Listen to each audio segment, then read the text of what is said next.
તો વડાપ્રધાન આવતીકાલે યુએઈના વડા તેમજ અન્ય 3 દેશના વડાઓ સાથે ડિનર કરવાના છે। 10મીએ પણ પીએમ લંચ લેવાના છે। ત્યારે સૌને વિચાર આવશે કે તેમને આખરે પીરસાશે શું, કઈ કઈ વાનગીઓ હશે। તો આવો જાણીએ કે મહેમાનોની કેવી રીતે થવાની છે આગતા સ્વાગતા।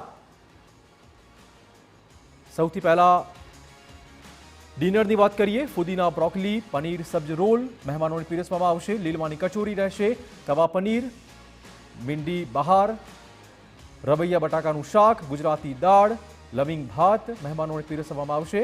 આવતીકાલે સાંજે ડિનરમાં ફુદીના લચ્છા પરાઠા, અમૃતસરી કુલચા, તવા રોટી, ફુલકા રોટી, મિસી રોટી અને બકલાવા પણ પીરસવામાં આવશે। સાથે અંજીર અખરોટ હલવો અને કેસરી શબનમ રસમલાઈ પણ પીરસવામાં આવશે। અનાર અમૃત શરબત, ફુદીના બ્રોકોલી પનીર સબ્જ રોલ આ પ્રકારની વાનગીઓનું લિસ્ટ તૈયાર કરી દેવાયું છે। અને હવે લંચની વાત કરીશું। લંચમાં કઈ કઈ વાનગીઓ રહેશે। મિર્ચી આલુ સબ્જી, પનીર લોંગ સબ્જી, અવધી દાળ, સબ્જ દમ બિરયાની, આલુ મિર્ચ કુલચા, ફુલકા રોટી, પરાઠા, ચીકુ પિસ્તા હલવો મહેમાનોને પરમ દિવસે લંચમાં પીરસવામાં આવશે।